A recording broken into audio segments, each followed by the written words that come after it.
we're back with now we're going to do a double crochet. So here is a length of stitches.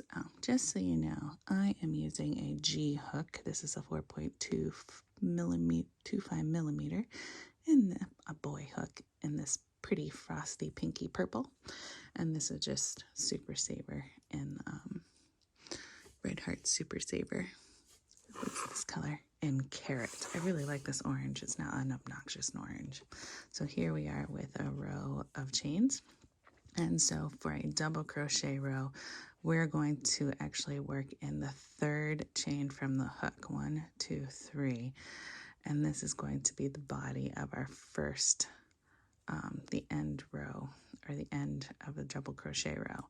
So this is a yarn over, 1, 2, 3. Put through the hook. So it's a little bit more complicated. Yarn over. Now we have 3 hooks on, or 3 loops on the hook, just like in a half double crochet. But in a double crochet, we're going to go through actually these 2, and now we have 2 loops on the hook, yarn over, and pull through. So now, and essentially, we have 2 double crochets on the chain.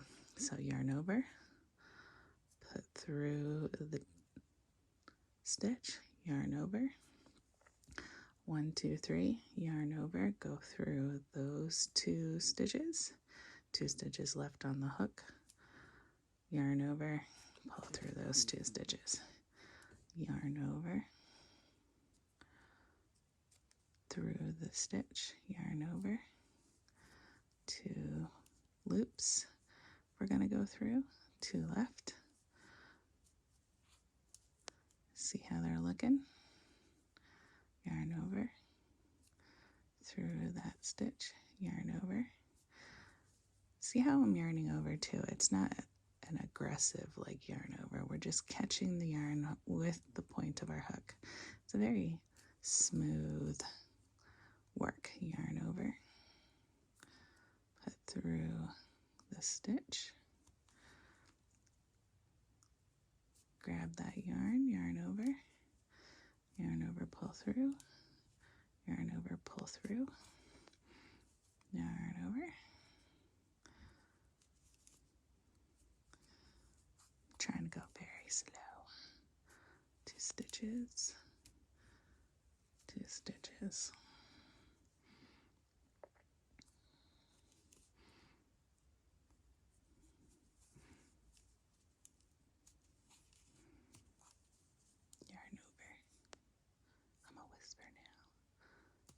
Through the stitch. Oh, I went through a bottom stitch. We don't want to do that. It snaggled it.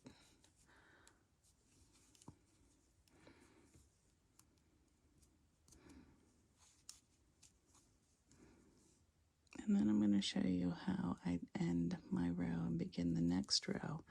So we have straight edges. I think this is a technique you should probably learn in the beginning instead of getting frustrated. Why are my edges all wonky kind of deal. Then it's just like, you've already learned it.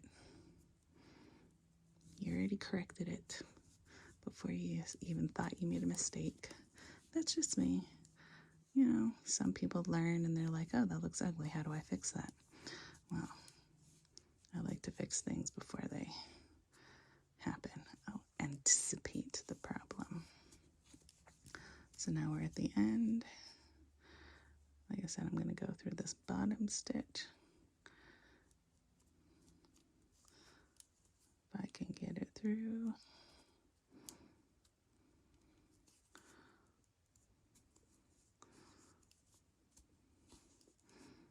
Okay, so now here we're at the end. So this is, you're going to chain 2 and then turn your work. I like to turn my work with the yarn in the back. Some people turn their work with the yarn in the front. I know it's trivial to think of it that way, but that's just the way I think of it. So now here's the 2. I like 2 because then it doesn't give me such a wonky transition. So we're going to yarn over and we're going to work into this stitch right on the edge, this very, very first stitch. Pull through, 2 loops on there, 2. We're not going to go through that bar this time. It's just going to, because if you did, this is what it would kind of look like.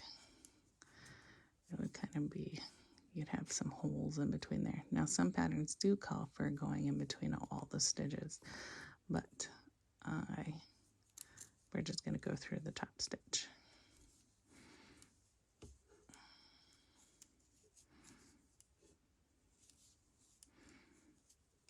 2 stitches,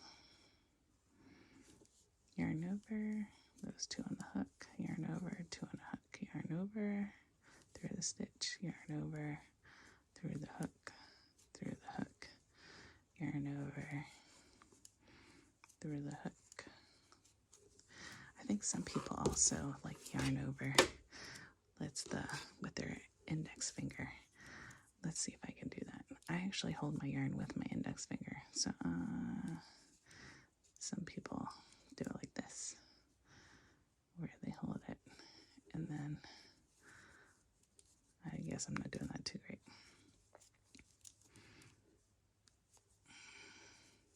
With their index finger, like doing the work for them, like this. Oh, there we go.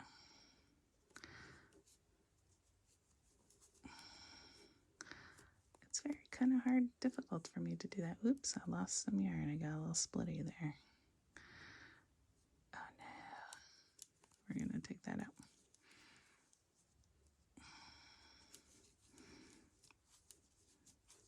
Let's just say I wasn't very good at that technique.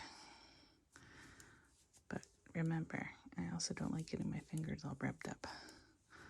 This is the minimalist way that I found so my fingers don't get calloused.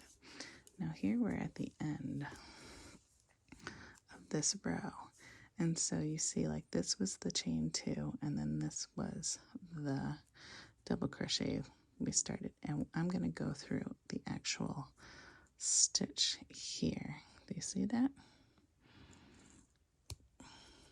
It's kind of in between the 2 of them. And pull that through.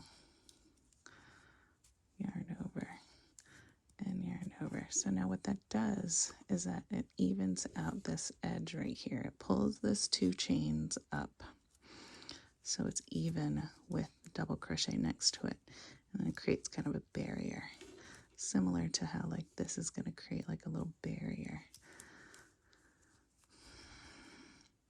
And then chain 2 and then turn the work. Hope I didn't go through this. See, now I should have gone through this little stitch too. We left that bar there. So I have to go through that stitch and through this bar stitch for it to be as seamless as possible. So now we're going to try that again. Make sure I could look through. There we go. I think I did it. Hope I forgot to yarn over. Did I catch it? Oh no. We'll see when I turn it.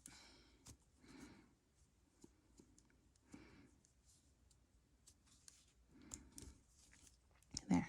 So it kind of fills that gap between there, and then we won't have holes like on the ends of our work. It makes it a little bit more seamless. It also helps if you like crochet tight. So see how that works? Nice and neat. And then it won't be quite as bubbly either. Picking up this last stitch, it will be like jiggity jagged for that. So there we go. That's a double crochet.